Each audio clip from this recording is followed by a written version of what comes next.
Hey y'all, it's your sugar here. And we on I think we close to on time tonight. It's close to 7:30 on a Wednesday night, so you know what time it is. It's time for the Sugar Show, where me, Natalie Sugar Brown, and my misfits out there, we have a conversation about women's boxing. Okay? Um, I am Natalie Sugar Brown.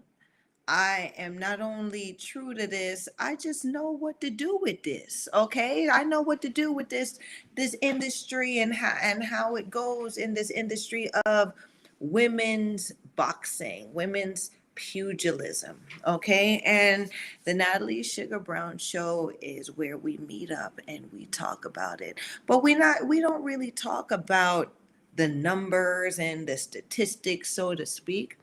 We talk about the real life and experiences and understandings of women pugilists and what the stories really translate to be on real time, on our time, how we live this life. Okay, so you guys, I know I missed you last week. We had some technical difficulties, so the sugar show wasn't on, but we on tonight, and we want to have some fun talking about what's happening in women's boxing. So it looks like we got some birdies, little birdies saying one thing, and I hate it ain't gossip, but we talking about it. That um there's some stories of brewing and want to talk about it. Okay, so the title of tonight's show is We Want Beef. Okay, and now I'm not sure. I mean, my guys help me with the details, but it says Unfiltered Truth on Claressa Shields and women's boxing money matches. Okay, so we ain't going, it's not talking about Claressa Shields, so to speak, right? But Claressa Shields, she is the lady coming. She's the lady of the hour coming up. Um, she's booked the Little Caesars Palace. Okay, so that's a big deal in women's boxing, and she's the headliner. Okay. So I don't think in women's boxing history any of us has headlined at an event that was is at such a large and prestigious venue, right, or a historical venue. Yes, Madison Square Garden is one thing, but this is Little Caesar's Palace, right? So, I mean, she's in the big leagues, okay? Uh, so we're gonna go into y'all know I got a slideshow tonight. So lovely assistant, can you start playing my slideshow? Okay, all right. So this is what this is what the this is what the talk gonna be about with regards to this baddie, Claressa Shields, right? So Claressa Shields now, she done got the purple belt, the purple Queen Elizabeth belt, okay, with her phenomenal victory over Savannah Marshall. Okay, so after such an extraordinary victory, what's next, right? Sugar thought they was going to make it a trilogy, but I guess they weren't as smart for the business as they should be. So, you know, my my girl Claressa, she's left at the top, and there's really nobody close to the top for now. Michael Orr says, "Hey, Mike. Um, so did I, sugar." Yeah, Mike, and the thing about it is Michael Orr, he stays up to date on this women's boxing stuff. So, you know, it wasn't an illogical thought, that they would make some money and turn it into, like, part one, part two, and part three. Shit, I'm Jason, I'm Freddy Krueger, I'm back, bitch. You know what I'm saying? Like, let have it, let's have those things. Let's have it would have made money the second time, right? I feel I would have been interested in in Shields Marshall Part 2, right, immediately after 2, right? Because um she did beat her, but she beat her on points, and I think Claressa Shields beat Savannah Marshall based on ill strategy. Okay, I think on Savannah Marshall's part, her corner, her people then failed her strategy wise. She fought the wrong fight, and so I mean, I would have 6 months later or so, fire the whole team, be gone, you know, get rid of all of them, and hire a team that now is going to reinvent you and go back after the quad. You know what I'm saying? Well, self-proclaimed, but T-Rex, right? T-Rex. So Michael Orr says it could become one of the greatest rivalries in women's boxing. I don't know about great, okay? Um,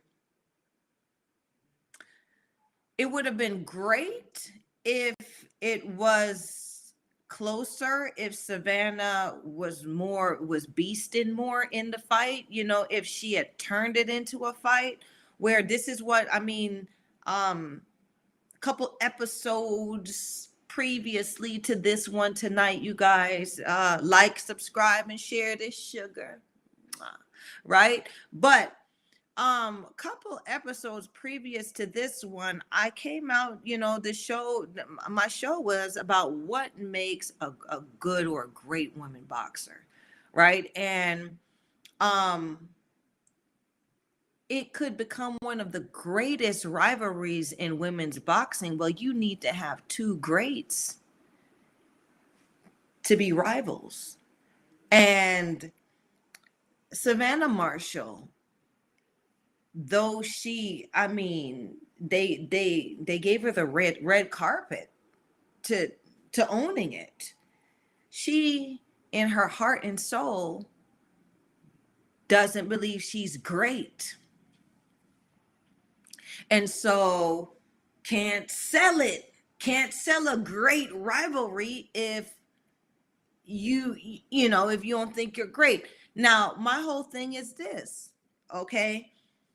If she had turned it into a damn fight, let it all hang out, push the broad, right?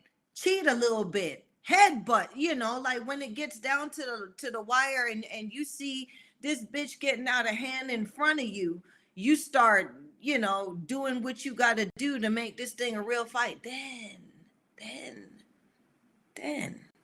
it becomes a great rivalry.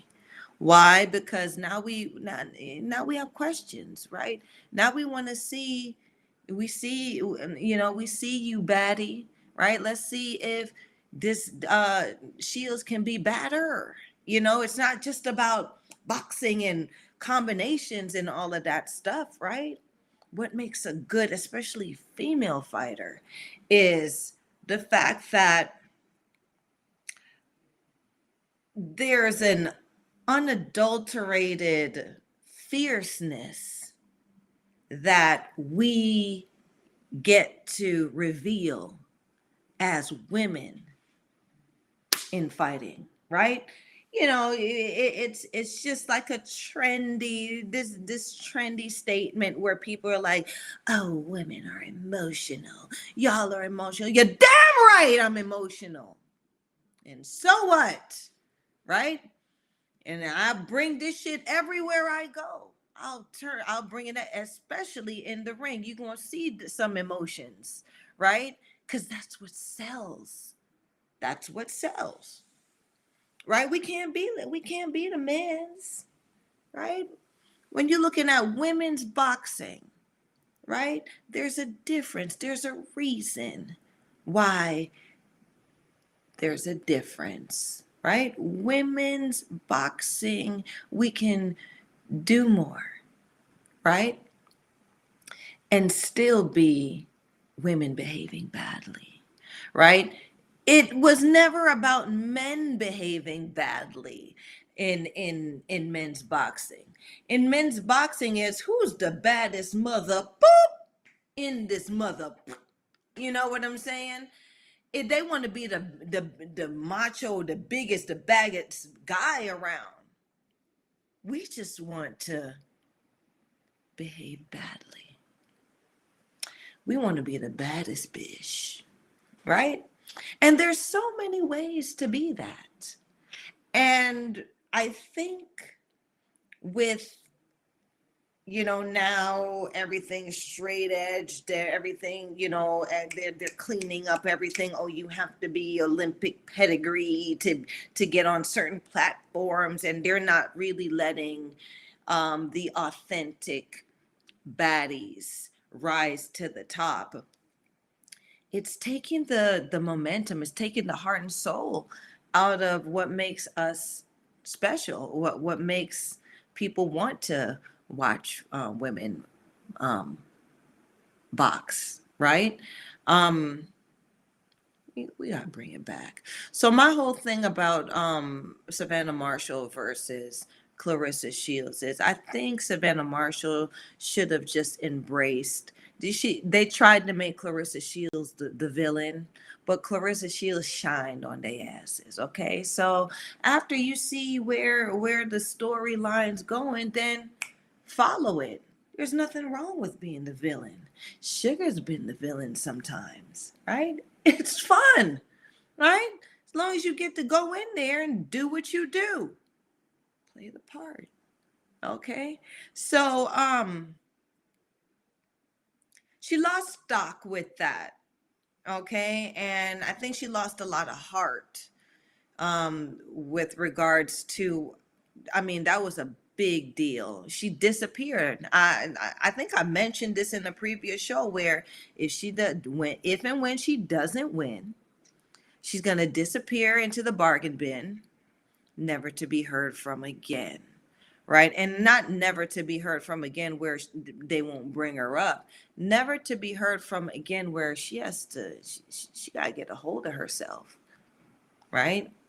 It's different. It's not only that you lost the fight, but you let a whole country down, right? That's what she's thinking, right? Queen Elizabeth done died, and and you let Claressa come here and take the belt. So that was a lot of that's a lot of stuff that Savannah Marshall has to go through. But by the by, while that's happening, Claressa Shields now she's got to find somebody to make a fight with. She's got to find somebody who people want to see her behave badly with, and vice versa, right? And she's got to find somebody who people want to see behave badly with her, possibly beat her, try to beat her. And no one has been as marketable since. So she now she want to beat everybody. She want to beat all the baddies. That's good. She want to beat the top to the top. So now you're looking at a poster where Natasha Jonas, the fighter there with her arms folded, okay, who is the undisputed middleweight champion, is now a possible contender for Claressa Shields. Okay, so there was a negotiation for a showdown between the two, right? Because Claressa Shields, T-Rex, want to eat the best. She want to go after the best, but Natasha Jonas, who's been around the block for somebody where she is, she's done seen the ugly grin of what this business, women's boxing, will do to you. She's been up, she's been down, and she's been all around. Okay, so this Natasha Jonas is remarkable because she uh, moved up from fighting 132 pounds to and not really making a mark down there. She fought high contenders, and I think she did well, but she just couldn't she just couldn't get by enough to be a champion at that level. So she moves all the way up to middleweight. Okay. Um, and she cleaned house. She took the belts from all them gals up there, or she claimed the belts from all those baddies in middleweight. Okay, so now shit, I'm Natasha Jonas now. She's saying I'm bad too. So when Claressa Shields sent her the challenge or sent her the offer, of course she has demands, right? Because now she knows what she's worth, right? She went from 132 where they were trying to use her like a high-end opponent. She her and her team got themselves together and moved up, took the risk, and now she's a unified champion, and she has value. So when Claressa Shields comes to her, she's demanding, she wants the money. She wants the money for this fight, right? You supposed to be the quad? Well, guess what, bitch? I'm a quad too, right? I've done great things too, right? And so you want to fight me, you're going to have to pay. You want to fight me in uh, in my hometown or in my home country, in my backyard, you're going to have to pay. Oh, you want to fight? You want me to fly over to your backyard? You're going to pay, right? And because she's an undisputed champion, now she has some leverage. Now she's got some wiggle room, right? And so Claressa Shields spilled the beans where she said, Natasha Jonas wants me to pay for her retirement and her, her lifetime, for the rest of her lifetime benefits. And I just wanted to make a fight. Well, Natasha Jonas, to me, she brought some real perspective to the game, and I hope Claressa Shields learned from that negotiation, or learned from that attempt, right? Because it's not off the I don't think it's off the table, right? But Claressa Shields know that she ain't gonna pay less for this match, right? And vice versa. Um, so let's see. You guys, my battery. So, Natasha Jonas is looking at the political facts, and she's looking at the practical facts. She's looking at, I got to get in this ring, and there's got to be a win. There's going to be a winner. And I don't feel like taking careless chances, right? So if I'm going to make this, if I'm going to fight this broad, I got to know that there's going to be a little money pot, a little honey pot in the end where I can recover from whatever happens, right? Worst case scenario. So that fight swept off the table. Lovely assistant. Do we have another image? Because I think the other image is about, okay, so that's Natasha Jonas with her belts in them, right? Champion gal, right? So she's saying, bitch, I'm me too. I'm me too. I'm a champion too, I like that. Next image, lovely assistant. Next image, please. Right. So I like this picture of her. I have a similar picture myself. I may share it with y'all. Um, I like this picture of this champion because it's a picture of her just kind of looking out into nothing, right? Because really that's where you start. You know, when you start this as a, especially as a young wet nosed broad in this game, you don't know where you're gonna go. You don't know how you're gonna get there, and you don't know how it's gonna end up, right? So I like that. I like this image of her because she's been a long way, you know, and she's still looking out into the distance because she knows she got some more ways to go. So, um, and you know, Claressa Shields may be out there into the distance where she's staring at. So I like that. Lovely assistant. The next image, please. Okay, so this one now, this one, y'all, this was about to happen, right? So, um, the fight coming up is Claressa Shields versus Hannah Gabriel. Mike, if you're out there, do you know the actual date of this fight? I thought I had it written down somewhere. Look, you guys, I done got so comfortable on my lives, on my podcast, that I'm here. Okay, so let's see. Claressa Shields versus Natasha Jonas. I mean, not Natasha Jonas. I'm sorry. Hannah Gabriels, you guys. And we want to see part two, the rematch. Um, okay, so it looks like it's going to be on June 3rd, you guys.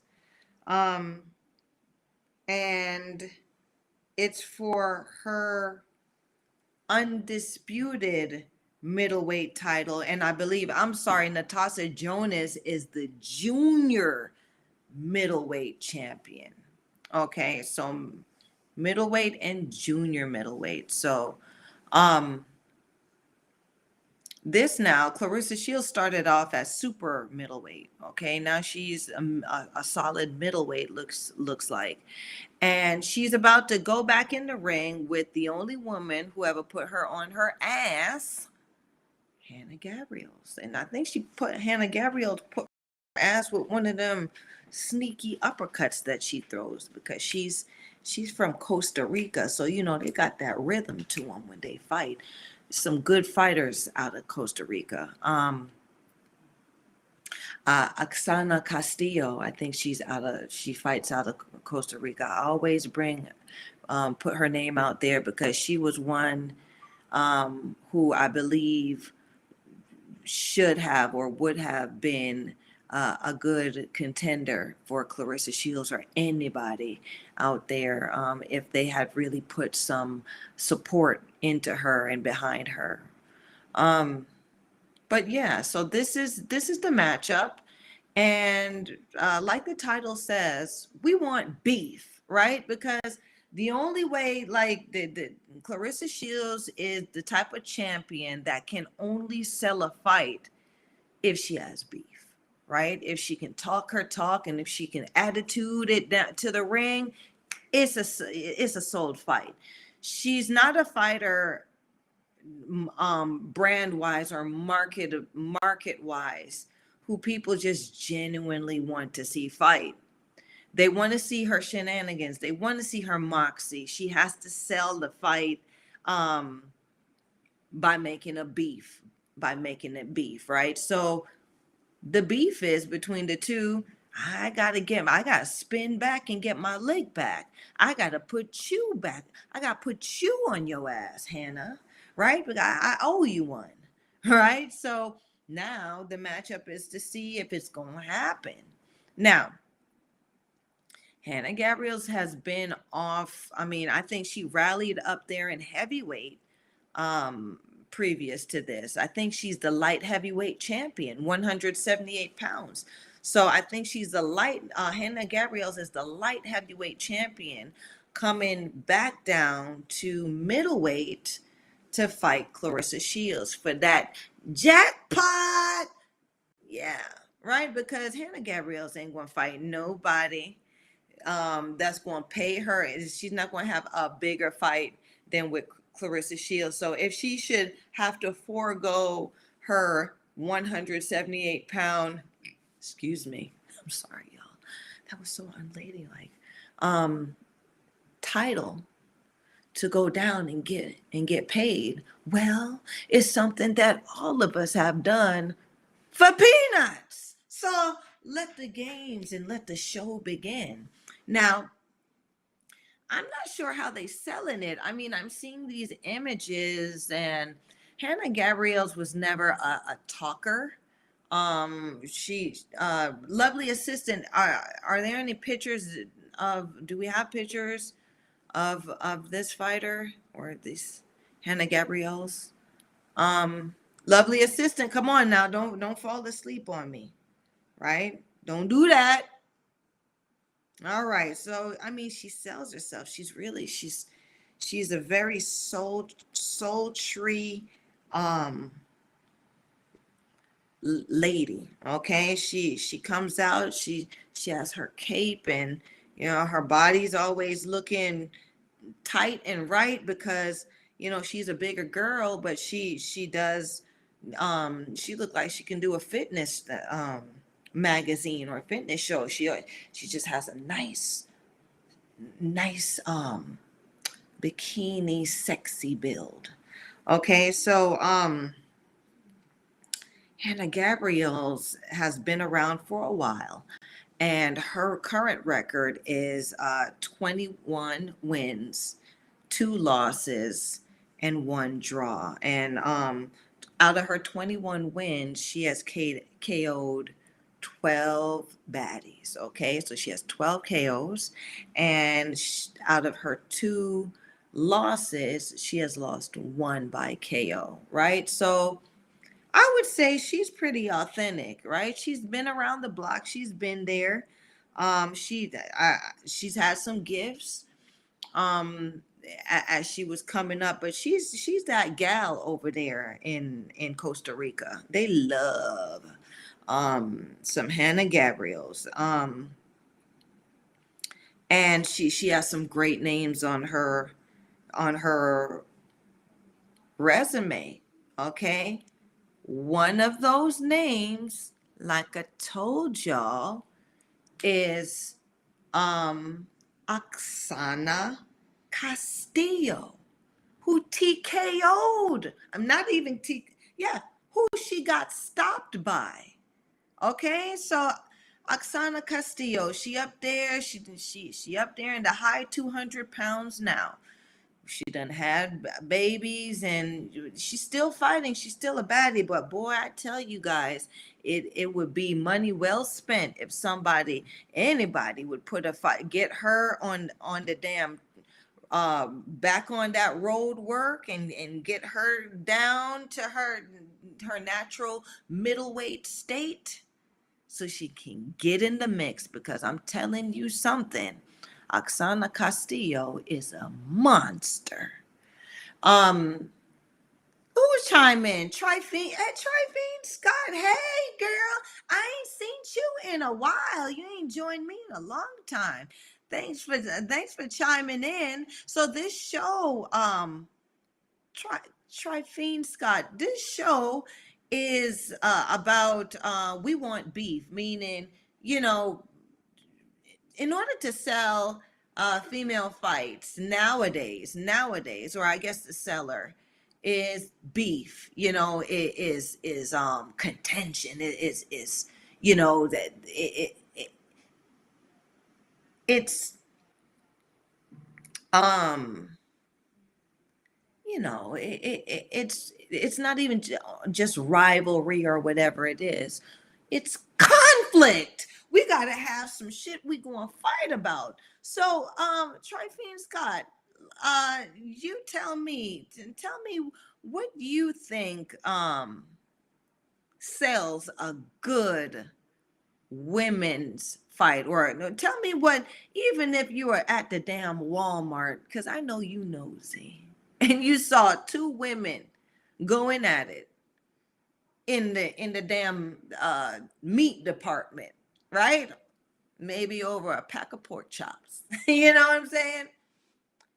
What would make you stop and say, let me find out how this is going, and let's see who's gonna win, right? Tell me if it ain't beef, right? Tell me if, I mean, I've done it before. Walking through a department store and you see two baddies or two women just behaving badly over maybe someone grabbed that shirt or that dress that she wanted, and now they're going at it over the dress because it's the last size and I need it, right? Anyhow, anywho, right? I've experienced it. I've had my little spats inside and outside the ring, right? But sugar, I would say this. My shtick as a fighter was people wanted to see sugar behave badly because there was two sides to sugar, right?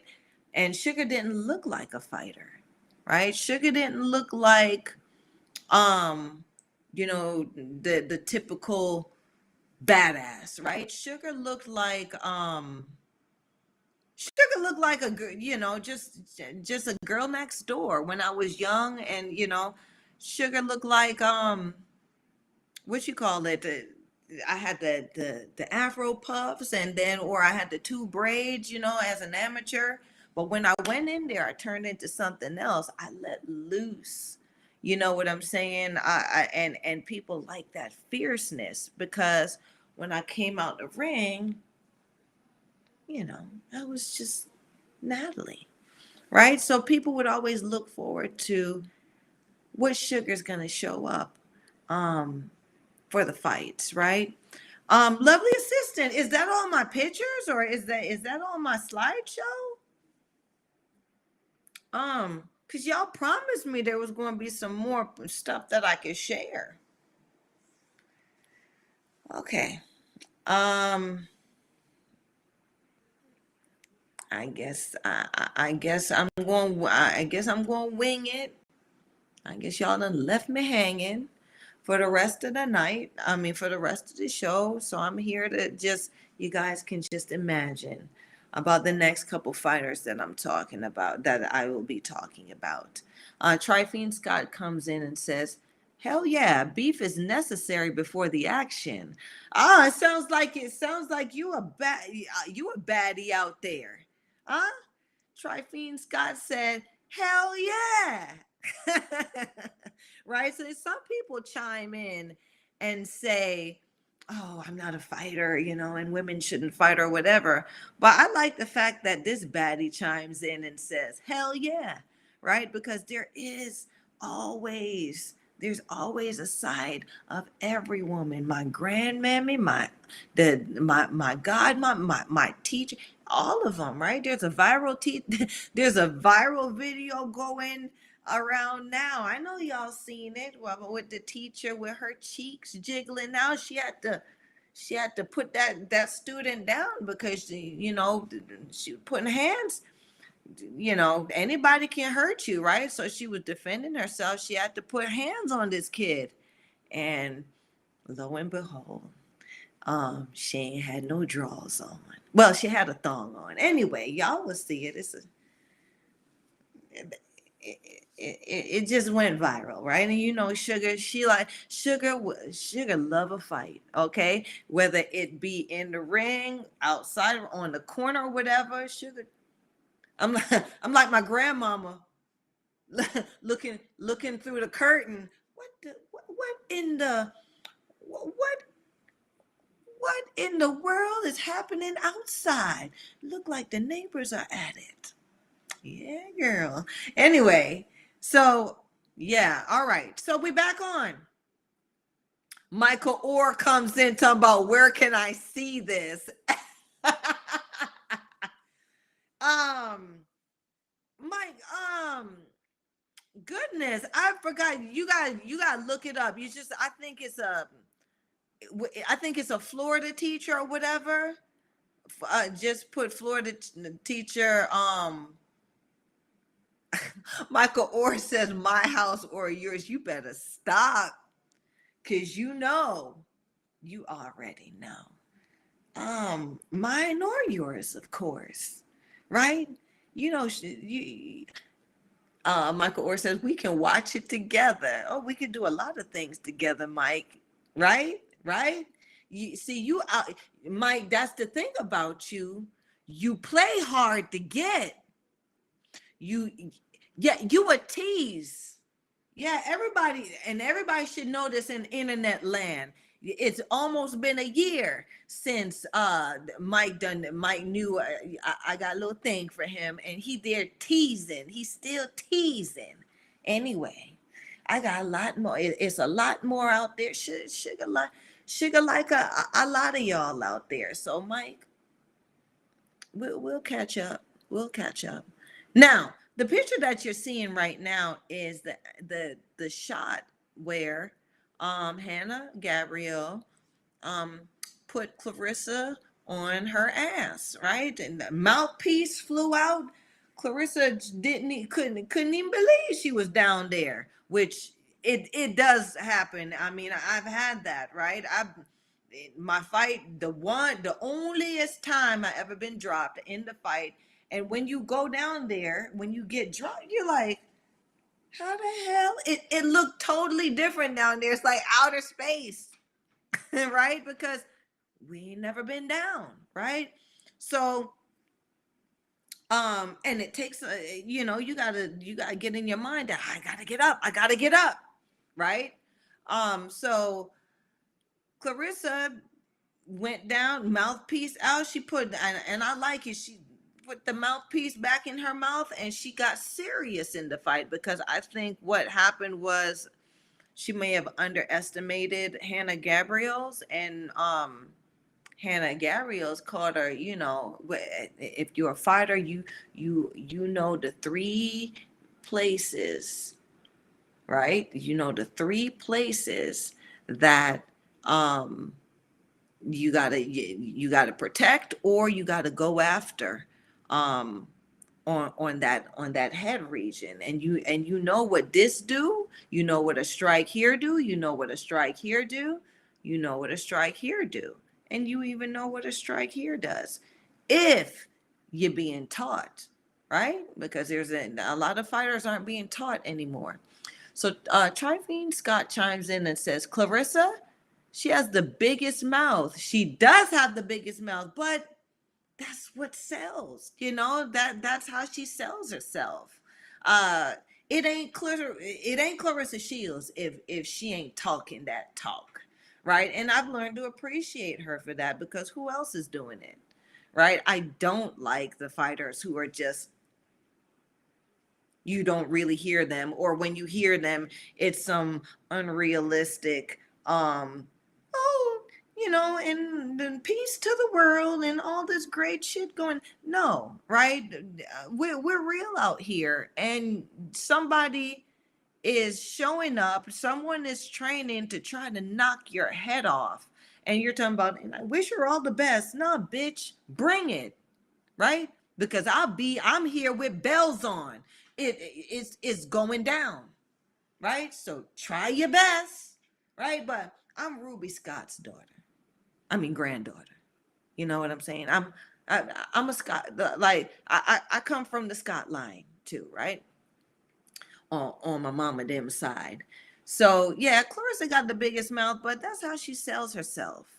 I don't think what else she fights, but else, or how else would you guys, Mike and Trifine, um, how else could y'all see Claressa Shields selling herself, right? How can she market herself besides that? She's a scrappy girl. She's a scrappy broad from Flint, Michigan, right? She's got to walk the walk and talk the talk behind that. Um, so Trifine Scott says, so do you think it was a lucky shot? Let me tell you all something. I always hear um people refer to, like, say things like, oh, that was a lucky shot, or she walked into that, or he walked into that. Let me explain something to you guys, okay? What we do in there in in the ring is literally like playing with fire, okay? And we know it, and we practice it. We practice placing the shots. We practice absorbing the shots, right? So there's no luck behind making someone now get outside of their discipline, because you have to be disciplined in order to hold your guard, in order to see what's coming, in order to position your body in a way that you will now always be protected against the attacks coming at you, the strikes in different angles coming at you. Okay? That's the art. That's the sweet science of boxing that there no other striking discipline has. That's why we special. Right? That's why we special. Men boxers and women boxers. That's why we special. Because we are the only striking discipline, right? That has mastered defense and offense simultaneously, like at the same time. Okay? Now, and that's why, they proven it. People go into MMA. How do they start? They start on their feet. They start off boxing, right? Then it goes down to the ground or whatever, and they try their best. But when you now have to focus on boxing, that's a whole different thing, right? People, like, there's this debate now about, oh, MMA, y'all coming, y'all cute, right? Because, oh, it's mixed martial arts. You got to focus. You got to be good at a whole bunch of shit to be good at this. But a lot of them that I've seen ain't good at one of the damn disciplines that they doing out there. You know what I'm saying? The MMA, they I don't see where anyone has mastered one, to where they're taking that person in front of them down into that place where they reign, right?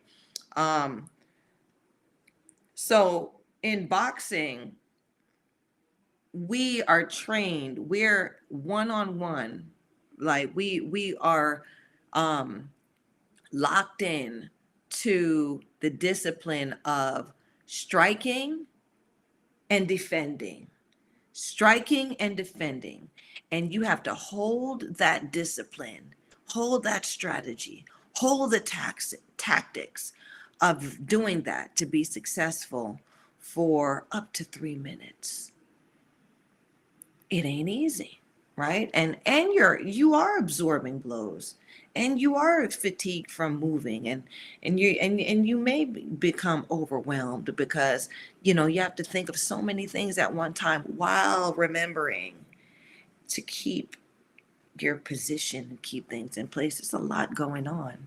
So Trifine Scott, I don't think any shot's a lucky shot, right? I think all shots have been practiced over and over and over and over again. And it's just about the timing of when it's gonna hit or if it's gonna hit. That's Sugar's theory on, you know, those type of strikes or those type of shots. So, you know, in this situation with Hannah Gabriel and Claressa Shields, part one, Hannah, Hannah Gabriel's that it was no secret. Hannah Gabriel's has this awkward or this sneaky right uppercut that she throws, and it doesn't look like there's anything behind it. But if you, I mean, look look over there at, she got some thick thighs, she got some yamalams. Okay, that's what they call it down there in the South, right? And so when she's turning that thing up, she's not using her arms, she's using her butt and her thighs and her legs to torque that shit. So if you get, if that hits you, you going down, right? And so it was a result, you know, wasn't a lucky shot. She's trained that shot over and over and over again. She threw it. Claressa wasn't looking for it, right? Because Claressa wasn't focused. And she, you know, Claressa got put on her ass with the shot. Wasn't lucky. It was deliberate. Now, lovely assistant, is there any other? You got me excited now. Okay, all right. So look at the champ. So she got all these belts. She got all the 1, 2, 3, 4, 5, 6, 7, 8. I don't think the purple one, the Queen Elizabeth belt is in this. Okay, so she got like this girl got belts in her closet, like, you know, um she got belts in her closet like she work at, or not even work, she getting them from a department store. Okay, she got all the damn belts. Okay, and she's earned them. um Lovely assistant, is there any other um images? Okay, so I mean, I look at this, I like the image of this, even though there's a cage in the back and then there's looks to be a ring behind her. But I like this picture of Claressa Shields, or this image of Claressa Shields, because I think it does encompass truly um, what she is. Okay, she is a young black woman who has mastered something that she was born to be. Okay, so a lot of us don't get to reach that potential, right? A lot of us, I mean, I'm not, you know, young black woman, young Asian woman, young wherever you may be from, right? Because there's a lot of baddies all over the world. But I'm just talking about this image right here. You know, they paint her as this just, um, you know, this horrible, um, this horrible energy or this horrible personality, even though oh, you know, in the States maybe, but I think they love her over there in UK, and they love her over there in Africa and in those type of places. But here now she's still pegged as, you know, she's from the rougher part, rougher beginnings, and they always kind of paint that on her, even though she's doing so much. She's grown into uh, a, a rose from under that hard concrete of Flint, Michigan, right? So good on this lady. She's beautiful. Um, we want beef. We want beef, Claressa, but you know, where you at right now, honey, at the top, you don't have enough beef out there to keep you floating up there. So what you going to do now? Right? And that's the unfiltered truth with regards to Claressa Shields, who has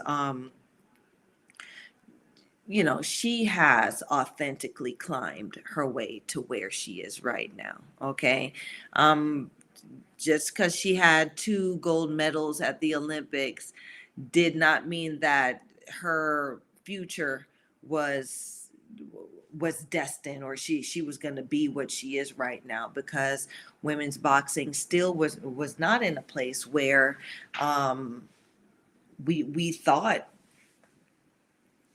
any of us, or would make the amount of money, get the amount of press, do all of those things without selling ourselves out. And it, Claressa Shields, she found a way to do it all on her terms.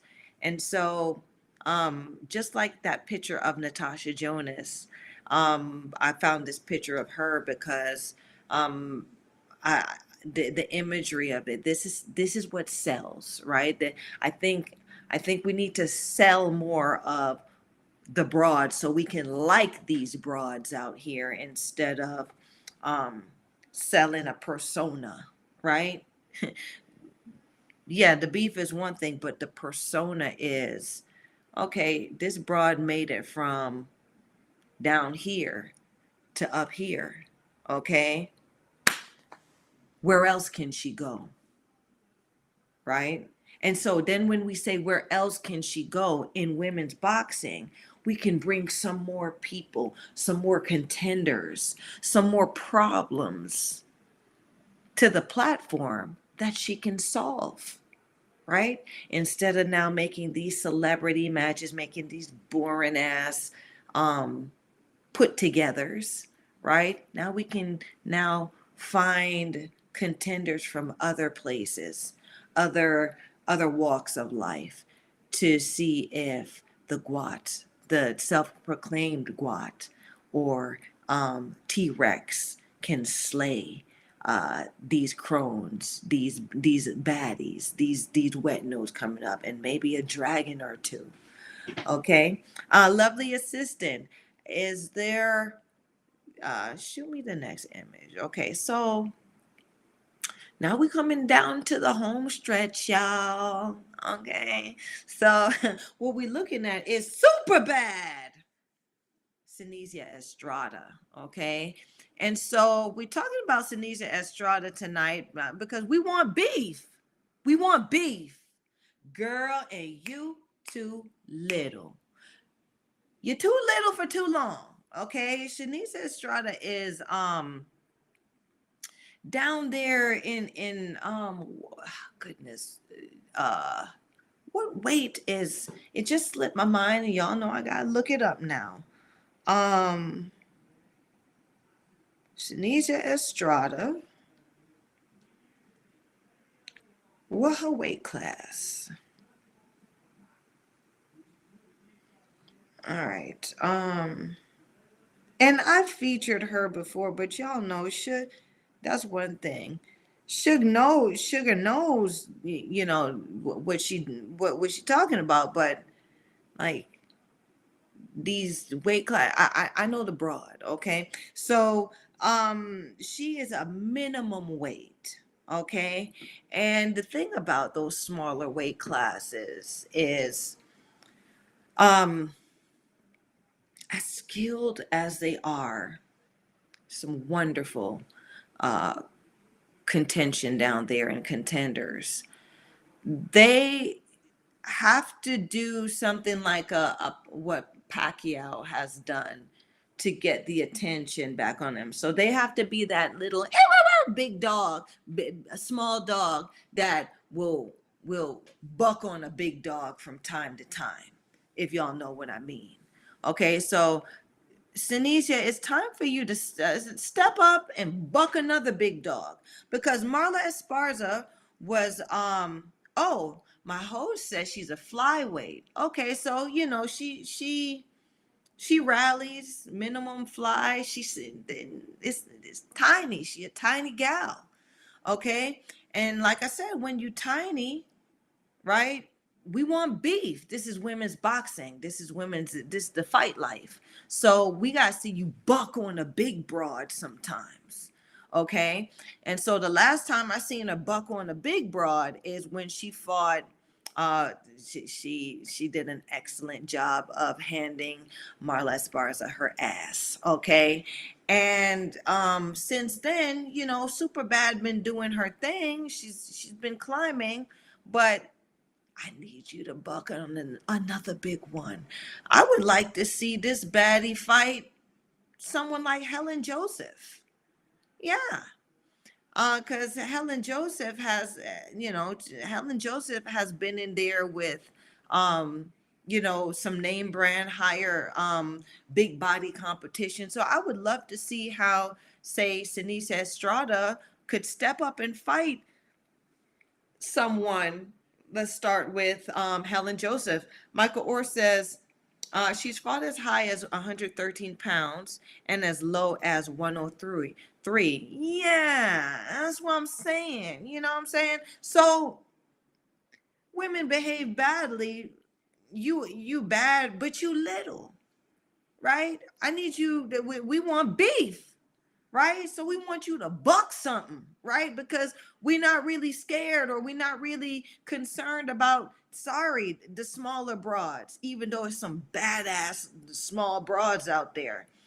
The small broads need to buck on some big broads. That's how you sell yourself, right? That's how you let people know I'm here. These middleweight, right? Super middleweight. Those weights have always been the go-to, especially in women's boxing, because those were the big broads.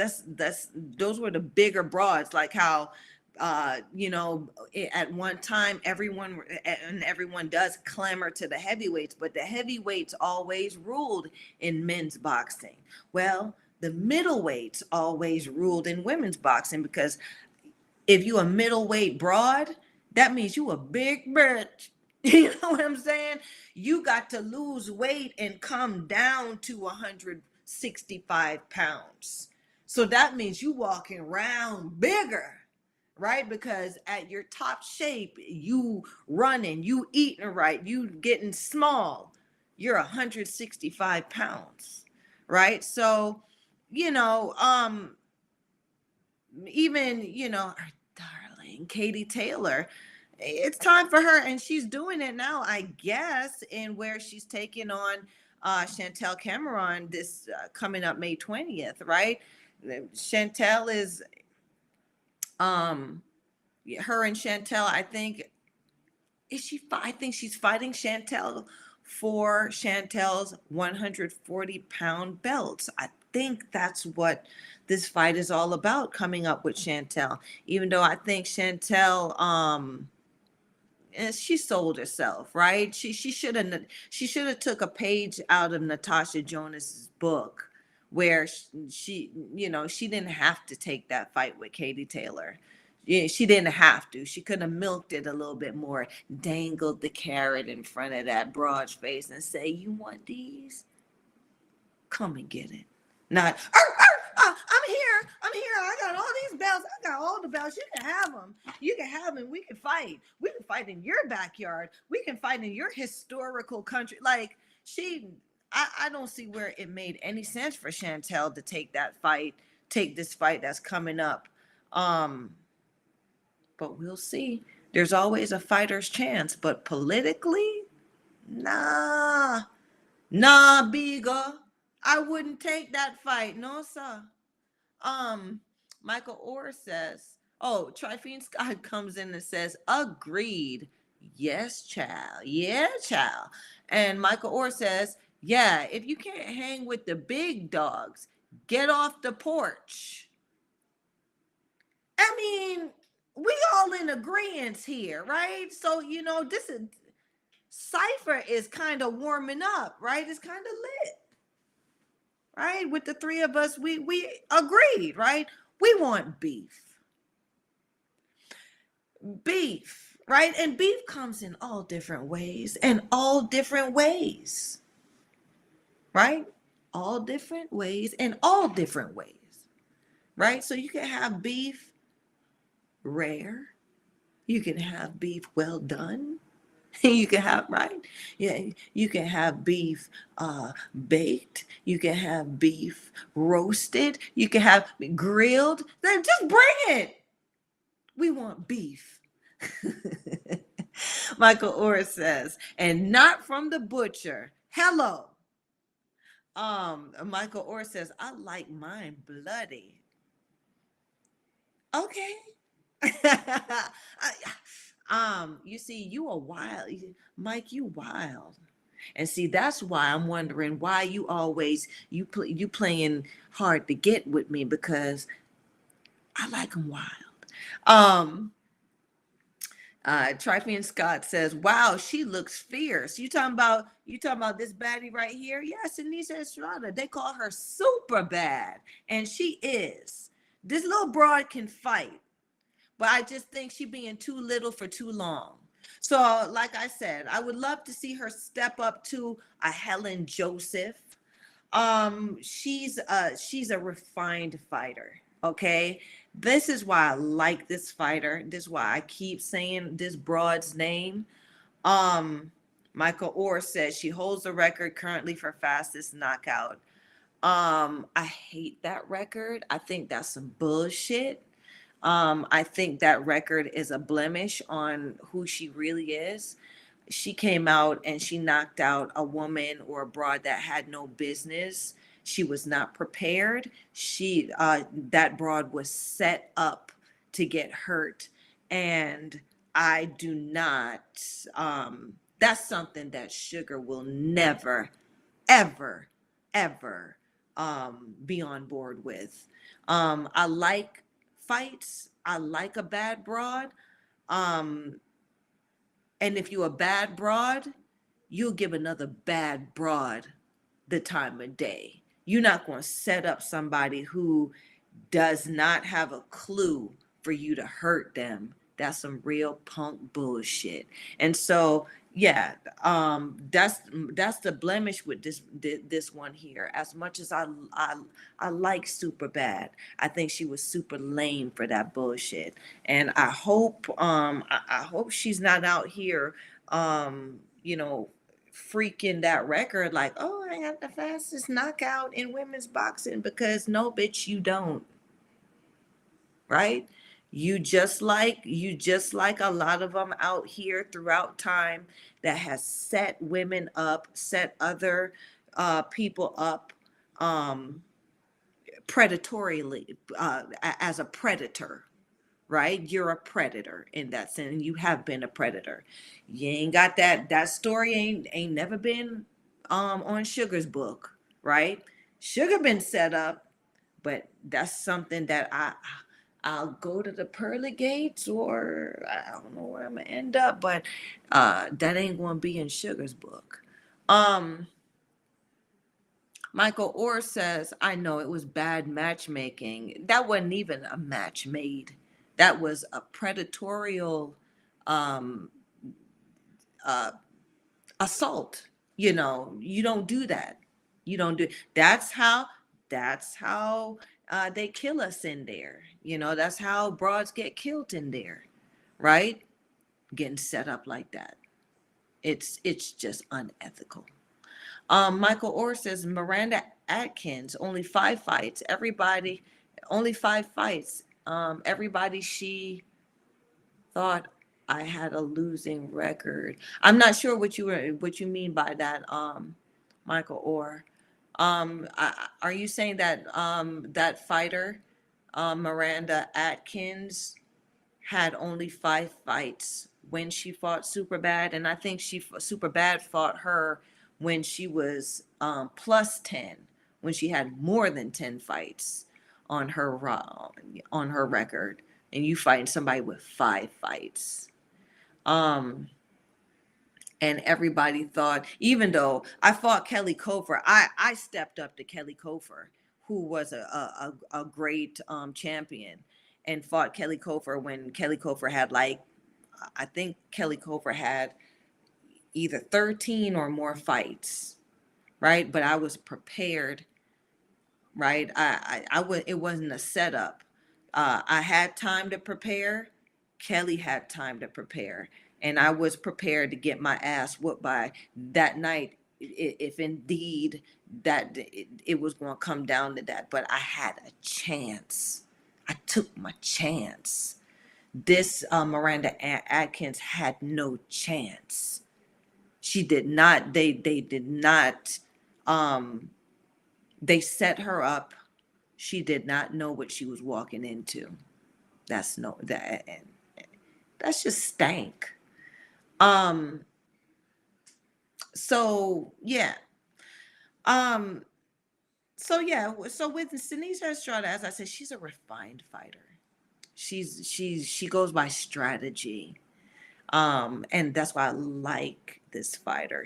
Fighters like her are what's now bringing growth to the game, right? She's not the only fighter that does this, but now we're getting in there, and even though we're fighting fiercely and we're fighting with our emotions, it's also behind strategy. And I think that's what's gonna um, really make women's boxing catapult, because we're doing it all, and we're doing it now at the caliber as our male counterparts, right? That's where I'm coming from, right? I don't. We're not trying to be tough and bad and machismo. We want to execute a plan to whoop somebody's ass, just like our male counterparts would, but not in the same way, right? So that's where I am with that.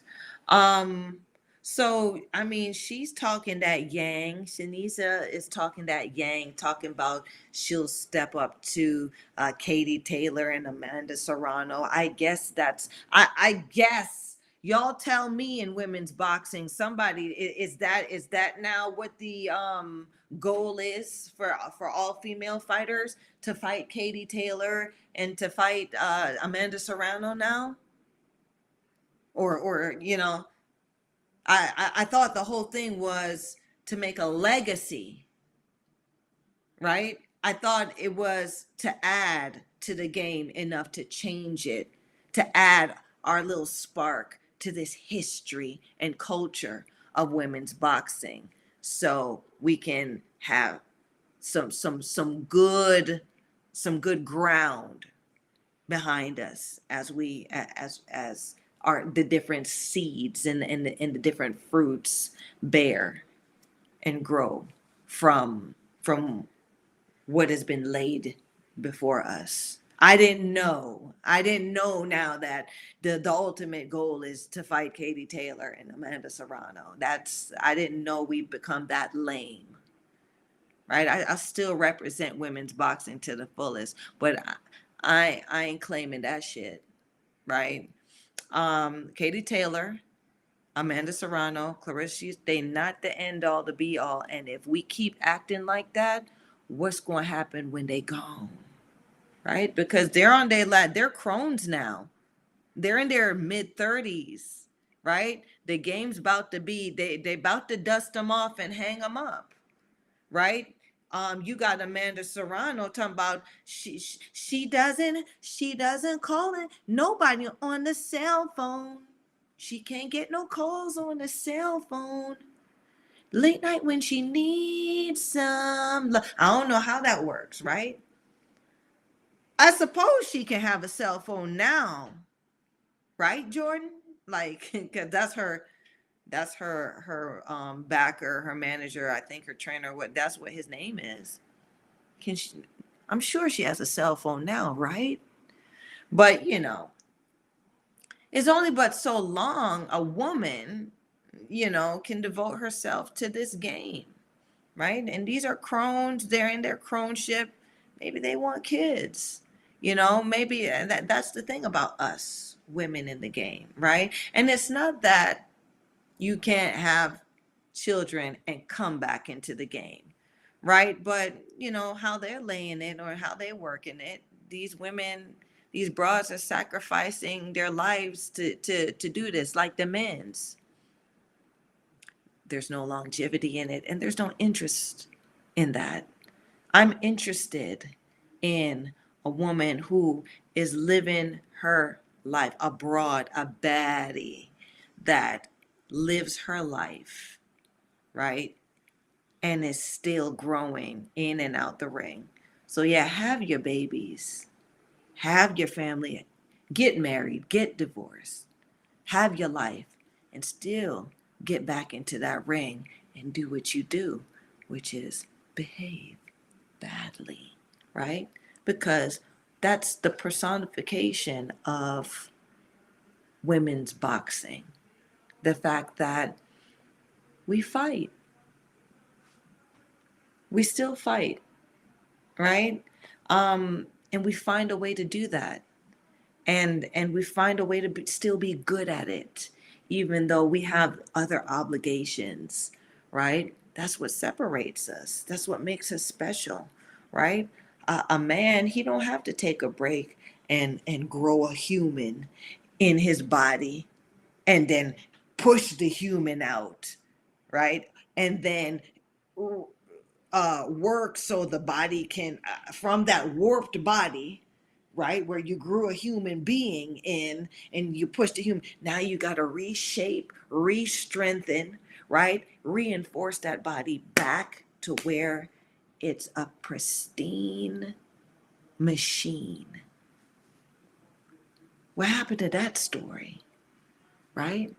That's the story. That's what makes women boxers so special. That's what makes us special. And I'm not saying that, oh, you have to have a baby, but the ability to do that and come back and be the best or among the best is a legacy in itself, right? I say it all the time. Sugar went when Sugar had her baby. I went up to 300 plus pounds and came back down better than ever, right? And if I didn't do it, like I had to go through that. But I can't imagine the women who lose themselves, right? Who start off, one way and going through that lose themselves. And Sugar had it too, where everybody around us said, give up. That's not you anymore. You'll never get back to that. Even my doctor said that to me. And I proved them all wrong, right? Because I'm a fighter, right? But what happened to the ladies that need a little more motivation, right? What happened to the ladies that need somebody to look up to and say, well, she could do it. I know I could do it too, and I'm going to try. That's what makes a woman's woman. That's what makes a woman a good woman boxer, a good woman fighter, right? Because we can connect with all ladies, right? The crones out there who are older women, right? I'm a crone, right? And I've been told, oh, you're old now. You can't do it. You shouldn't do it. That's for the young one. If I want to, I'll come back and be better than ever, right? Because I know me. So the crones and the dragons who are still doing it, right, are the value of women's boxing. The Layla McCarters, the Chevelle Hallbacks, the who else is coming? Who else is coming back? There's a couple of them that done tried to come back, right? But because some people have taken over women's boxing, they don't. Now the older the dragons don't have an opportunity to show that they can still hang too, right? Because women's boxing is slowly losing its authenticity, right? We want to bring it back. Let's bring it back, right? Because it's just us, right? We're not like the men's. We're not like the men's. The crone sugar would have whooped the young wet nose sugar's ass. Yeah, the dragon sugar is the baddest sugar, right? Um, and that's an evolution that we're missing out on. But I look forward to seeing where this takes us, and things like y'all. The Women's Boxing Hall of Fame is coming up, I believe. So when is it coming up? I think it's sometime in August on Women's Boxing Day. I bet y'all can't tell me when Women's Boxing Day is. Okay. It's August 11th. There's a Women's Boxing Day. Yeah. And we want to celebrate when that August 11th or when it come close, because I don't know if it's going to fall on a Wednesday, but we going to for sure enough celebrate it because it's important. Yeah. Okay. And thanks to the women and the men who laid the tracks that we would have a day to celebrate our plight in making a mark in women's history and women's culture. It's amazing stuff. Lovely assistant, is there another image? Oh, and speaking of, yeah. So this broad here we want to talk about, but Shaniza Estrada forgot to mention, she says she has her eye on Ebony Bridges. Yeah, so Ebony Bridges is on her radar. She said it'll be a cool, fun fight. Girl, stop. We want beef. Cool and fun. What the hell I look like watching y'all be cool and fun? Bitch, I want beef. I want two baddies. I want two bad broads in there going at it. And may the best baddie win. That's what we signed up for. Talking about cool and fun. Girl, don't do that. Don't do it. Ain't nothing cool and fun about a fight. If a fight is cool and fun, it ain't no damn real fight. I've been in several, in and out the ring, and I've never said, this is cool and fun. I've never done that. Stop. And for those who chime in, because I know, y'all may be watching now or y'all may be watching later. If y'all have ever had a cool and fun fight, if y'all have ever felt at any point in a fight where you're like, this is so cool and fun, please let me know. Please let me know, because I want to hear. I like to hear about it. I like to hear it go about it. Anyway, let's talk about Franchon Cruz Dezurn. Okay, the woman of the rest of this couple hours.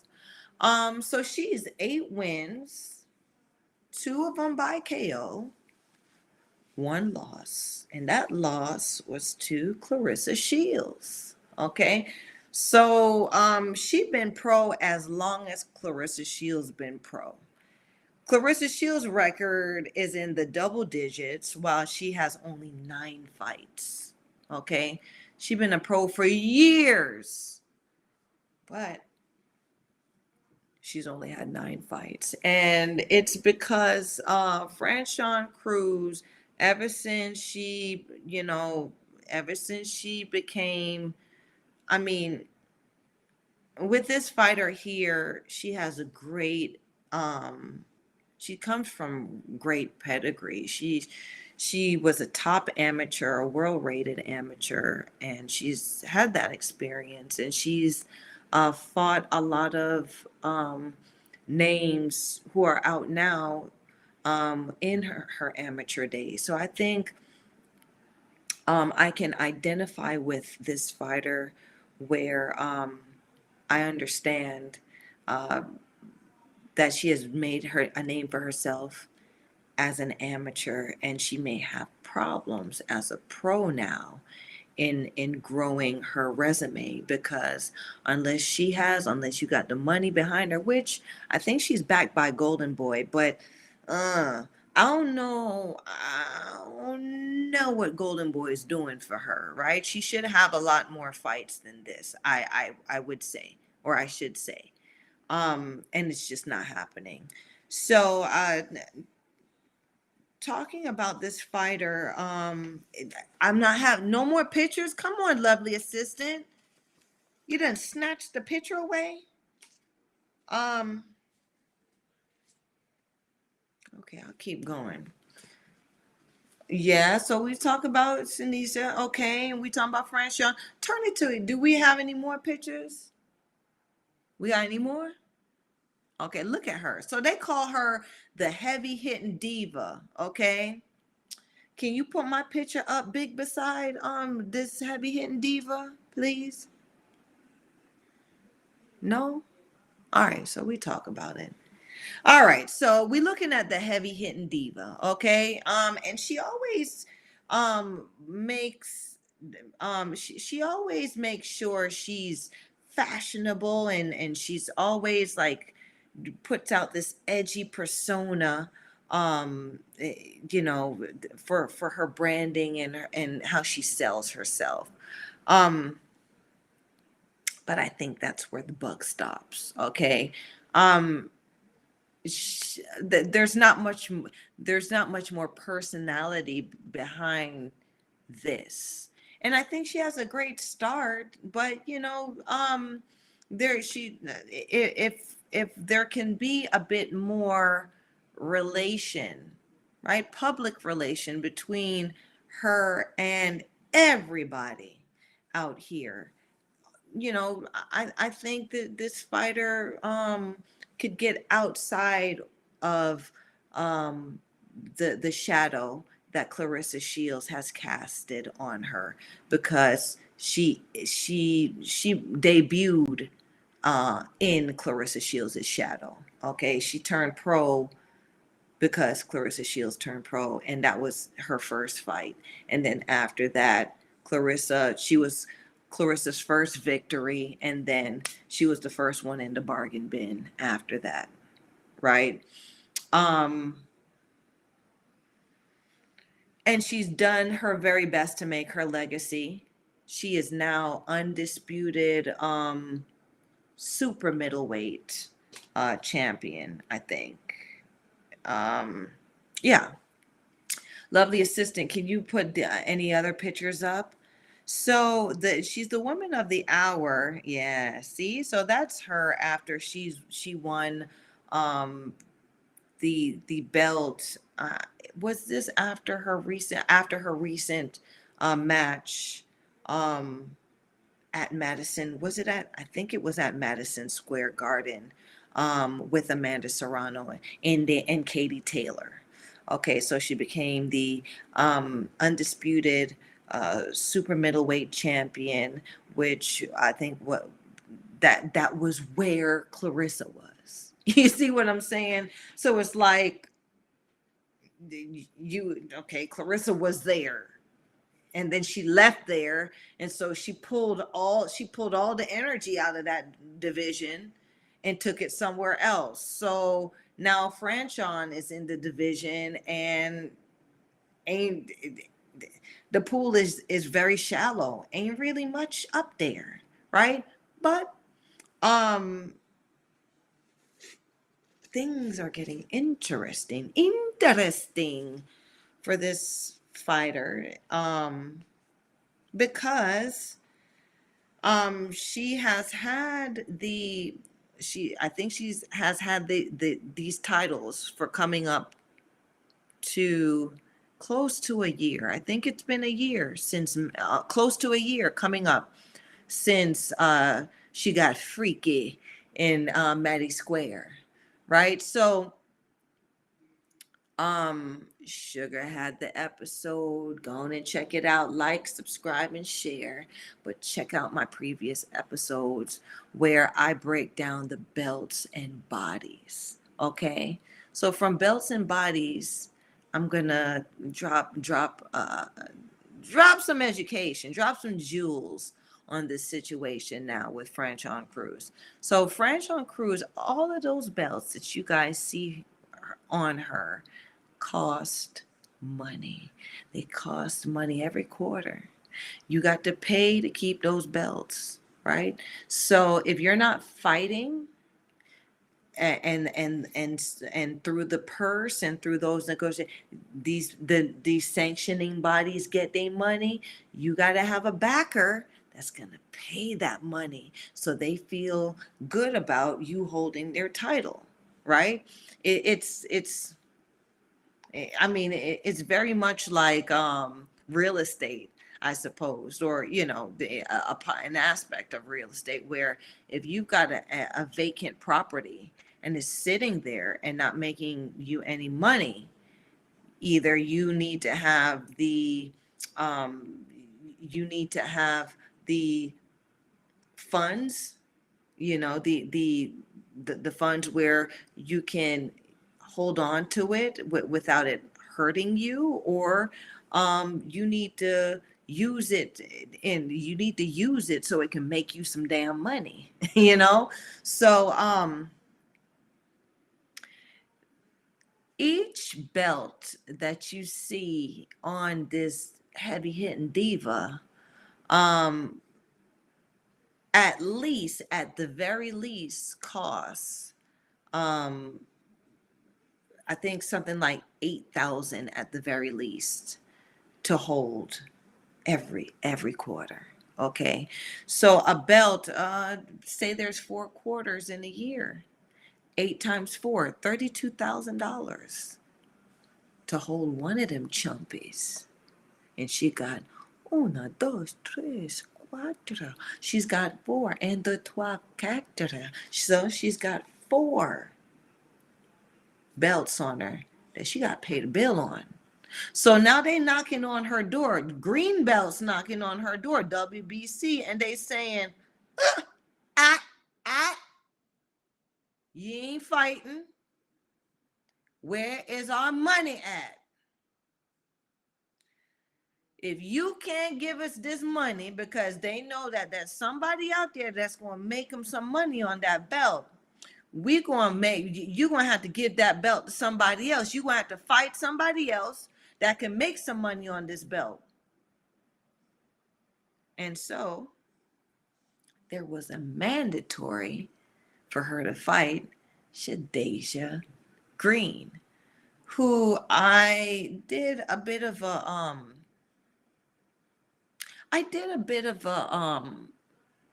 spotlight on her, because there were talks about Shadeja Green challenging Franchon Cruz, where I think that Franchon Cruz has more experience, more valued experience than a lot of people think. And I think she would apply it in a fight with Shadeja Green and be successful. I believe she would be the winner of that matchup. And what I thought, or what we thought, is that, this fight is now coming because the green belt, look, y'all see that green belt, and she's wearing a hat too. WBC, the World Boxing Council, they're like, we love you, girl, we love you, Franchon, because she do everything. She's at all their conventions and everything. She go to all their parties dressed and nice, but they like, bitch, where the money at? Right? So she got to find them they money. Oh, hey, Trifine Scott comes in and says, how old are these women? We need to get younger women in the game. So Trifine, it's not that they're old, it's age. And this is where I'm coming from, Trifine Scott, because I just feel like you a baddie. It's not a matter of age. We need to get more women contenders in the game, right? And you can be a contender at any age. right? Your experience in your fight and your ability to fight makes you a contender, right? So women's boxing ain't just for young, wet-nosed broads. Women's boxing, I mean, and women's boxing ain't just for crones. And women's boxing needs to be, there needs to be more dragons in women's boxing, meaning, as I've always said, teachable moment, you guys, a woman boxer's peak is between the age of 34 and I would say 38. That's when she peaks. For men, they peak in their 20s, between the ages of 25 and 29 is their peak, and then they kind of start declining after that, right? So women boxing, we have a bit more longevity growth wise in this fight game, right? It's just that we're not using it to our advantage. We haven't taken over the game. We're not smart in that way yet, right? We're still in the mindset of the oh the young stupid broad that goes to the bar because she wants somebody to buy her drinks. No, we at the point where um the older, we the cougars in the club or at the bar, and we buy in our own bottle, okay, and we have our own section and we run our shit. That's where I need us to go, right? Right? And we watching the little wet noses out there trying to get in where we at, right? Because there, a lot of us, many of us, we've sacrificed and we put time into the game, and just to fall out of it, just to come out of it with nothing, with no opportunities, that's not fair. These fights that are happening now, there are great champions, or there are great women present, still around in this game, that should be commentating, should be giving analysis, should be announcing, should be more prominent in making these fights happen, or in helping these fights get play, get an audience. They're not doing that. That's why it's getting boring, to be honest. Women's boxing is getting boring. But it happens. It's a cycle. It's always been a cycle, right? It gets boring. A lot of the names, the celebrity names, they age out, and then somebody else comes in, like maybe 5 years later, and then it starts again, and then it becomes a celebrity. There's a celebrity face. She ages out, and then it comes. We need to stop that. Let's get off the damn hamster wheel, right? Uh, let all of us keep being bad until we can't be bad and behave bad no more, and we sitting outside the ring analyzing the next baddie, and we sitting here on shows, and we're sitting here giving our historical knowledge about how all of us have behaved badly, and what we liked about each other and what we didn't like about each other as we all grew and evolved together. Where's the place for that? I'm thinking it's the Women's Boxing Hall of Fame, which is going to be in Vegas in August. I think Sugar might be there. I'm thinking that's going to be a good time. Anyway, so, Trife's got to answer your question. How old are these women? These women are now in their mid 30s. Yeah, these women are now in their mid 30s, and they're in their peak. They're in their prime time. but the contenders that have made it there with them are few and far in between, because they're not giving women in general chances, right? Women, they're not giving all women that can behave badly the opportunity to behave badly and make everybody some money. My host says the WBO shall be paid a sanction fee of a rate according to the following schedule.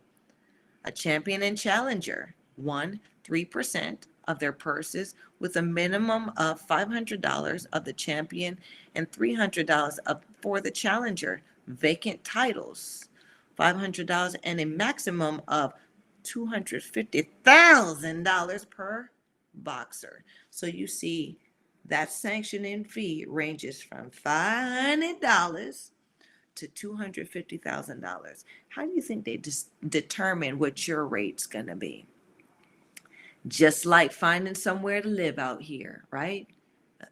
Because sugar know real estate. Okay, that's one thing. Sugar, that's another passion of mine. Okay, so real estate wise, the prices move with the market.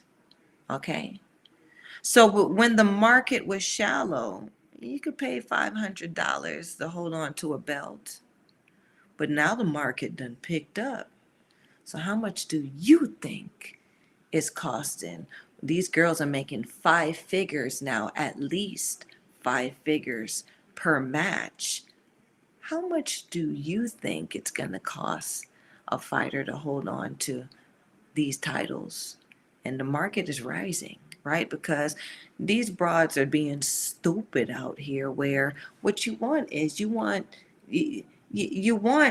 a whole bunch of other challengers to hold on to the real estate, the belt. Why? Because when these opportunities come together to unify the real estate, then it brings bigger value to the prospect or the fighter, right? Now, I got all the belts. You got all the belts in a market where there's not many fighters that are able to contend with you. So you got a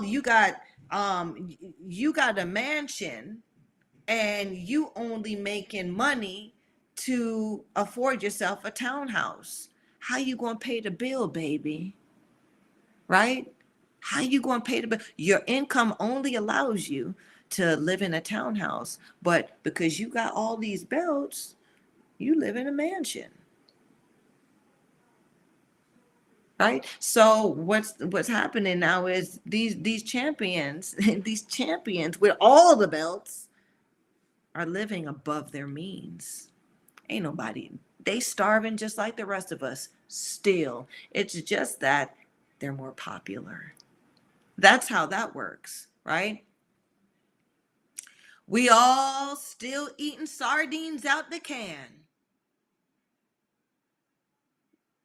Because everybody, when women's boxing, that when we become real, like real estate, then everyone has value. Everyone is making money, not just the celebrities, right? My host says the other sanctioning bodies break down similar. Yeah, that's just how it is. That's why I have the sugar show, right? To put all of these words and paragraphs into perspective, right? So I hope I did a good enough job in conveying how, what these belts really mean, the unfiltered truth about these money matches, right? And the value of beef, right? You got, let this beef make you money. Trifine Scott says she looks strong. So she is strong. Franchon Cruz, they call her the heavy hitting diva because she has this one. she's unconventional. She's not a clean boxer. She is a brawler fighter. That's what her style is. And like, subscribe, and share, y'all. Okay, sugar teach. We like our conversations. Like, you learn some. Trust me. Sugar, one of my previous episodes, Styles Make Fights, covers the different type of temperaments and styles of fighters, right? So, Franchon Cruz is she's a fighter, banger. Okay, so she's a hybrid, a fighter brawler, right? She ain't dancing around. You don't see her. She's in your face. She fights and she brawls. Okay. Her temperament is she is a how can I say that? I mean, which one best suits her? Franchon Cruz is a sanguine fighter. And a sanguine fighter is in it for the spotlight.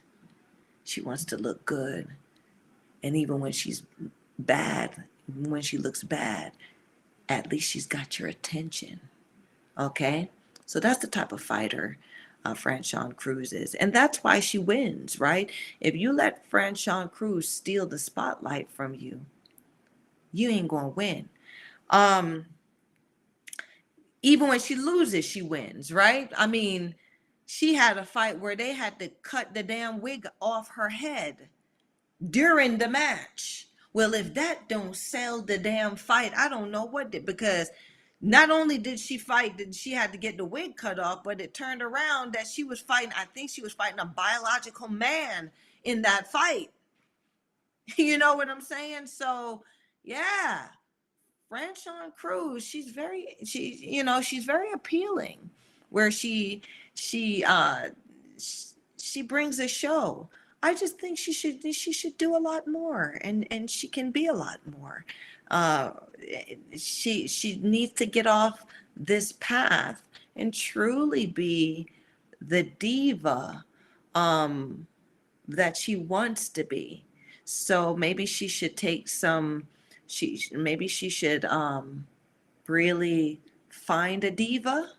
She should find a real diva and learn from that diva, and then translate it to who she is as a fighter, and just, wild out that way. I think that will add a lot more value to her marketability than what she's doing now. My host says that equates to tens of millions a year from all sanctioning bodies. Bingo! So yes, now you guys get it. Now you get what this belt game is all about, right?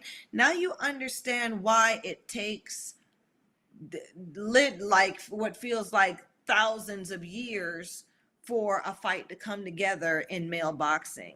Right? Because, yeah, the fighters can fight, but it's about the money, and it's about the real estate. And they have to come to a contractual agreement of what the value of those risks and those fights are. And there has to be contingencies, and there has to be clauses and addendums and all those things that makes that fight make sense, so it can practically happen.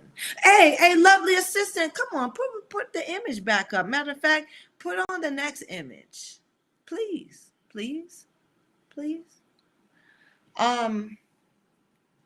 So yeah, Franchon Cruz was mandated to fight Shadeja Green. Right. So you see Shadeja Green is all the way over there to the far left, and that's a big one right there. She also has some amateur pedigree. Excuse me. It's just so unladylike. I'm belching on like in cyberspace. Y'all, I'm sorry. I'm human. I'm human. Um, so today that's a big one right there. So that's a big broad. I think she fought either light heavyweight or heavyweight as an amateur. But I mean, so did Franchon Cruz. So I mean, don't let the smooth taste fool you. Or yeah, I don't think Franchon's all that smooth, but and no shade, but don't let the divaness fool you. Franchon, that's a tough broad, and she's from Baltimore. I'm just going to leave it there, okay? um I'm not going to. Sugar grew up. Sugar's from Baltimore too, right? I've been all around it, but it started like I started in Baltimore. um you got to be tough. The you got to be tough just to walk out your door in that city. So and I commend Franchon Cruz for getting that where she is from that. um Personally, I would say personally, I her personality is not my taste, but I do have a lot of respect for what she's done and where she's been in this game as a fellow female pugilist. She's good on her. So now this Shadeja Green now wants to step to a broad like Franchon Cruz. I think not. So Shadeja, she still has some ways to go. I don't see any real names on her receipt. Okay, I think she's had plus 10. She's not a sub 10 fighter, so she's in it. She's in the game, right? But the value of her opposition is very is on the lower scale. She has low value opposition. Michael Orr says she's 12-0 with 11 KOs, right? So, ooh, paper tiger, paper tiger. She's not like a Oksana Castillo, right? She's not like that. She's a made fighter at this point, and it would take. I think I need to see. I think I need to see a bit more out of her. She may need to fight Cornejo or something like that. I think. What's her name? Elizabeth. Her last fight was Ellen Sidoris, and Ellen Sidoris didn't Franchon Cruz beat Ellen Sidoris for the middleweight title. Like, what are they doing? Like, it's so lame. Like, stop. This is the thing too. It's like the thing about women's boxing too is we let these lame people direct us. We need to stop it. It's no longer cool, and it's no longer like it's no longer a thing to fight who the person you're going after has fought, especially in women's boxing, unless you're stopping these broads, okay? Unless you're walking through them, right? But if you fight these other contenders to a decision, and now you sitting there, I fought her to it, bitch, please. It's like saying that, oh, I wore that outfit too. So bring some more baddies to the game. Bring some contenders to the game that makes us wonder, oh wow, I would like to see. I don't think she would actually beat this contender, and look at what she did to her. Bring more to the game instead of recycling opponents. Like, please. That's why it's boring. Everyone's fighting the same body. It's all decisions because ain't nobody slumping nobody. right? And then it's boring fights because ain't nobody getting freaky and wild in there. What are we here for? What did we show up to? What's this dance really about? You know, it just wasn't, it really wasn't like that back in the day. At least give us that much credit. We took chances. Like you never knew who was going to get clipped and by who. That was the exciting thing about it.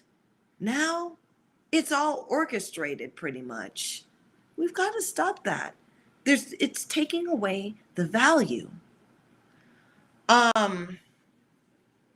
Michael Orr says yes. Ellen Sidoris, she did fight Ellen Sidoris.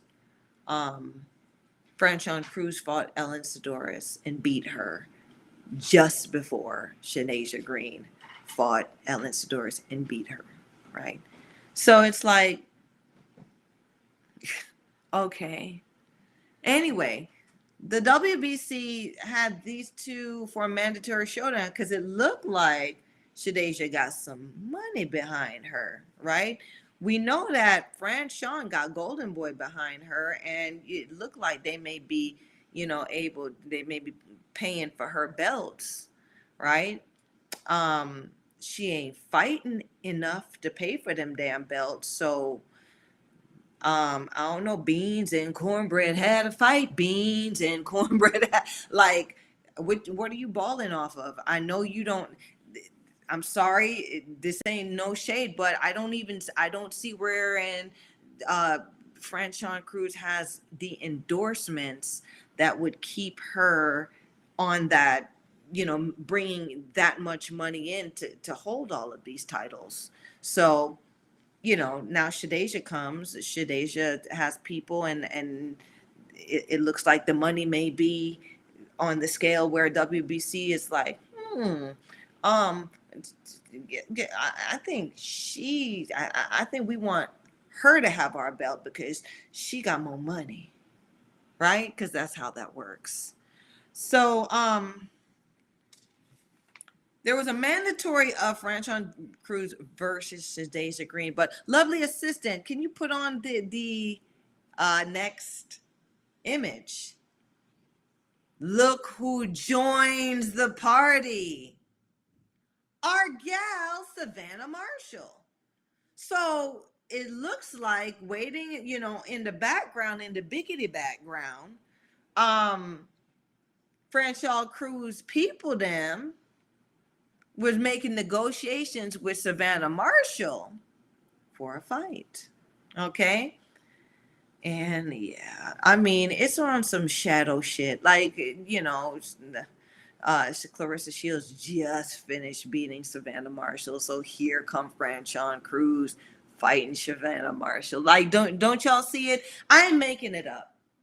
Sugar ain't making it up. Sugar is not trying to be mean, right?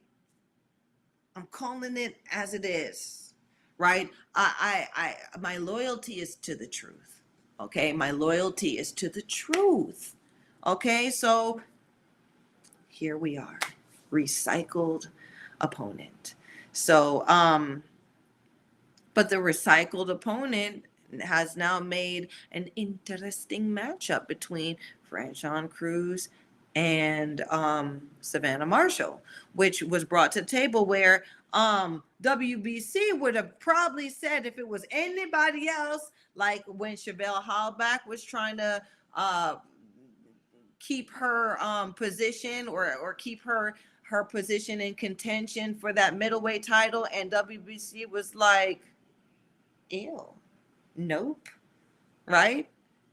They said, yeah, we like this fight, yeah, because they know Savannah Marshall got some money behind her, okay? So they're like, yeah, we like this fight, let's take it, right? So now, besides being the mandatory, Shanasia Green got to take her ass a seat so that Savannah Marshall can get a crack at the undisputed super middleweight champion, Franchon Cruz. How do y'all think this fight's going to work out? Now, politically, I think Savannah Marshall will win this fight. I think politically. Um, Practically, in the ring, I still think Savannah Marshall could win this fight. I do, because Savannah Marshall is just big enough to contain uh, the Franchon Cruz is the heavy hitting diva's wild style, right? She's a boxer in the purest sense, Savannah Marshall, and she hits pretty hard, right? Even though Franchon Cruz been in there with a man, a biological man. Okay, so I don't care what drugs you take or whatever. If a man hits you, that's man strength. Okay, so I take nothing from Franchon Cruz. She could probably get take and give, but and it's 2 minute rounds, right? So it's not gonna wear, it wouldn't wear down on these fighters as it would in a 3 minute round fight, right? If these rounds were 3 minutes, it would be a whole different story. Trust me. I know Claressa Shields would not have won the fight between Savannah Marshall and between her and Savannah Marshall if she were fighting 3 minute rounds. Yeah, said it. And I didn't make it up neither, because that 3 minutes is a total different animal. And the way how big I mean, it's been proven. If you know boxing history, you know boxing history. Sugar Ray Robinson lost against, who did Sugar Ray Robinson lose against? He went up to 178 pounds. He was going to be the light heavyweight champion, and he was whooping homeboys at, let me see, Sugar Ray, somebody, y'all fit, listen, we ain't gonna do it. I know the fight. You should know it too. Sugar Ray Robinson, the greatest fighter of all time. That's what they say, right? But I think there were greater before him. But he had it all, okay? Sugar Ray Robinson at the time had it all. One of the first celebrity male fighters. Went up to fight, I think, 178 pounds and was whooping ass until he got to, now this is going into 15 rounds. I think he got to round 12 or something like that. And the heat from the lights and the fact that he was banging on this bigger guy so much, and the guy was absorbing it, the guy kept coming back, he exhausted himself and ended up retiring, right? So he ended up getting stopped in the fight because he couldn't come out from the corner, which would be essentially the same type of deal if Claressa Shields was fighting Savannah Marshall, who is a much bigger fighter, for 3 minute rounds, for 10 3 minute rounds instead of 10 2 minute rounds. But I digress. So that's behind us. We're now where Savannah Marshall and her people then gets a shot at taking the middleweight undisputed titles. No, not undisputed. The middleweight WBC title from Franchon Cruz Dezern. And I think she has a great chance of doing that. But everyone has a fighter's chance. So I'm still also cheering on Franchon Cruz Dezern because she's worked to get where she is. Ain't nobody throw that one a bone.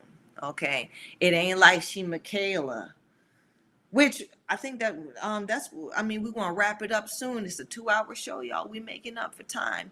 We've gone longer. Lovely assistant. What's the other picture? Bring it on. Okay, so this is how the men. So this is the threesome. Okay, we got the heavy hitting diva to the far left, Shadeja Green in the middle. Who now she got to sit down and wait for what happens between these two grown ass women that's about to fight, Franchon Cruz Discern and Savannah Marshall. Now I call them grown ass women because they have names on their receipts. It ain't no question about what they have done in the ring. They fought some names and some tough broads and some baddies. Shadeja, you still a girl in the game. You ain't stepped up yet. And I said what I said. All right. So lovely assistant. Next picture. Come on. Give it to me. And so I put this one. Waiting in the wings is the Hammer. Christina Hammer. She been on ice, but it looked like she may be trying to come back somehow, some way. So I saw her and I saw Franchon Cruz Discern step to her. And you know, she don't really say much. She's like Drago, really. Like she's like, okay, yes. Or she'll do some I like some of her tactics where she'll look like the time when Franchon stepped to her, she looked at her like, ew. You know, it's like, who are you? Ew.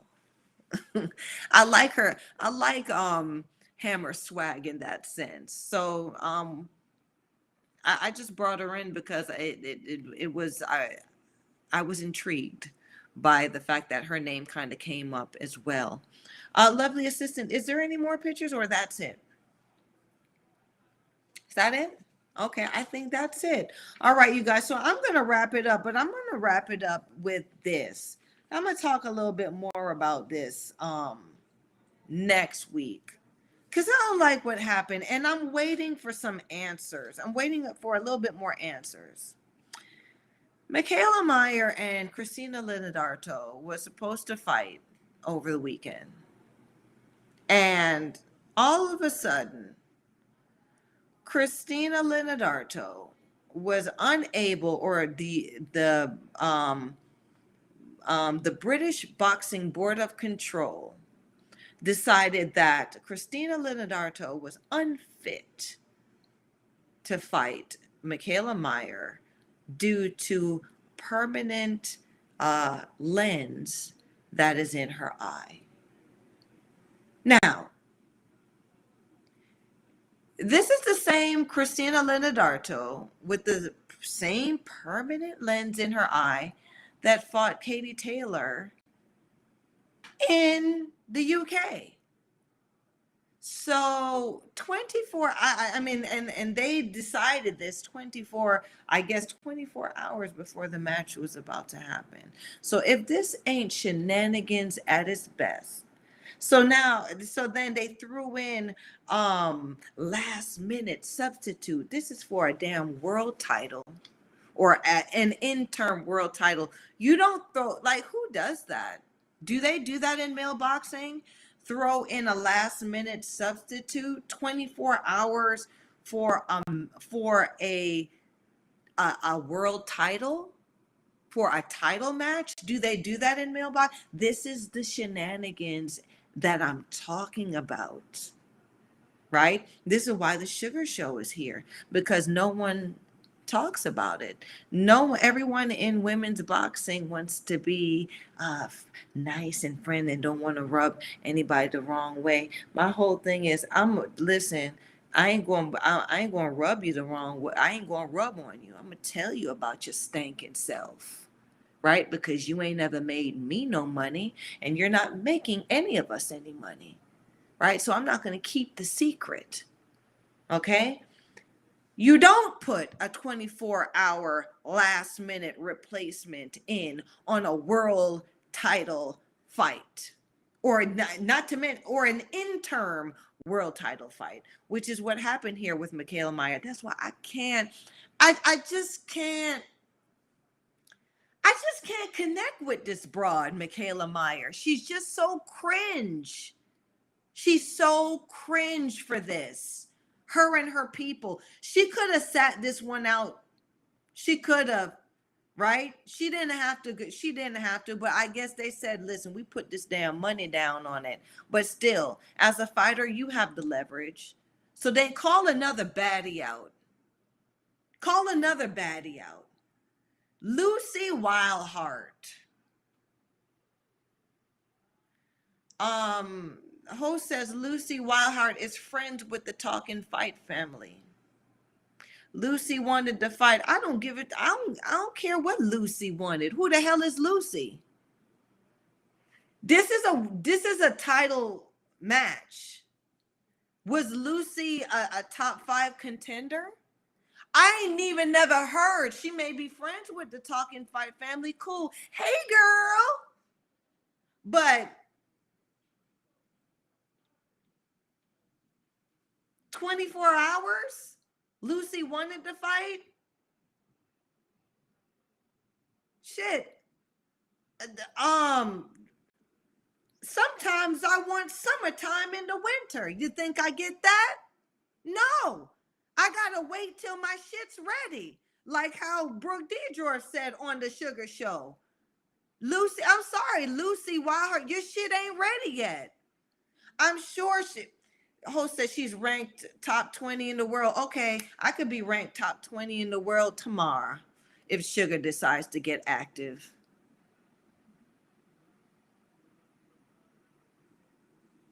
Let's talk women's boxing. Let's be for real now. Y'all know I don't play about women's boxing. There's too many contenders out here. Too many contenders out here sitting, licking their chops, waiting for an opportunity. I've been one. And I'm sure they hopped over them, right? She's ranked top 20 in the world. How about top 10? Who is in the top 10? It ain't fair, right? And I don't think it's fair to Lucy Wildheart because she's in the bargain bin, right? I think she's Swedish or something. She's from Sweden. She's a Swede or something. She didn't even give herself a chance to get there before hopping in 24 hours notice to be somebody's step over. Because that's what she was. She was Michaela Meyer's step over. So now Michaela Meyer has a belt. Again. Whoop-de freaking do. She just never like that's the thing about Michaela Meyer. You know, she has a lot of potential, but she never wants to do it the right way or the real way. She always got some kind of bullshit shenanigans behind her, right? Girls, stop. And then she's still calling out Bumgardner. If I was Bumgardner, I would never give her a rematch. Especially doing stuff like that. Oh, I'm not worried about Bumgardner. She saw that I stepped up and now she won. Now Michaela Meyer want to fight Katie Taylor and Amanda Serrano. How much more lame can you get, girl? Right? Legacy. You're coming from somewhere. You was that gal coming from somewhere, right? Spin back. Oh, you can't spin back? All right, well, do something like Natasha Jonas did. Now you want to hop over contenders' heads to fight celebrity fighters, celebrity female fighters. Girl, stop.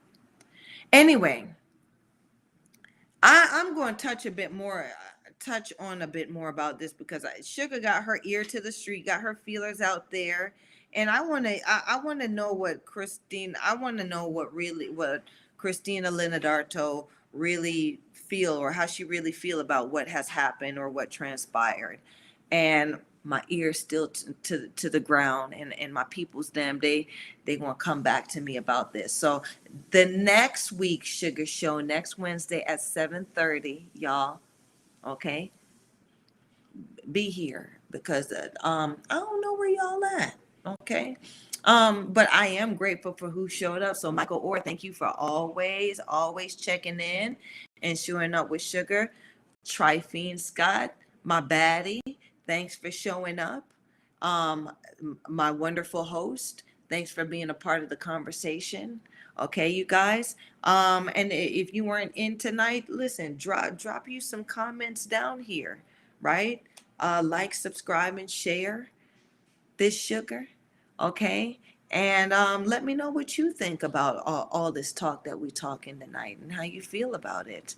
Until then, y'all always check out the other shows that showcase women's boxing and women's boxers on with the Talkin Fight family. I may pop up with the guys on Friday, um, on Fridays, when Sugar can get some time. If not, you guys have a great rest of your week. Be safe, okay? Be good. And until next Wednesday, bye bye.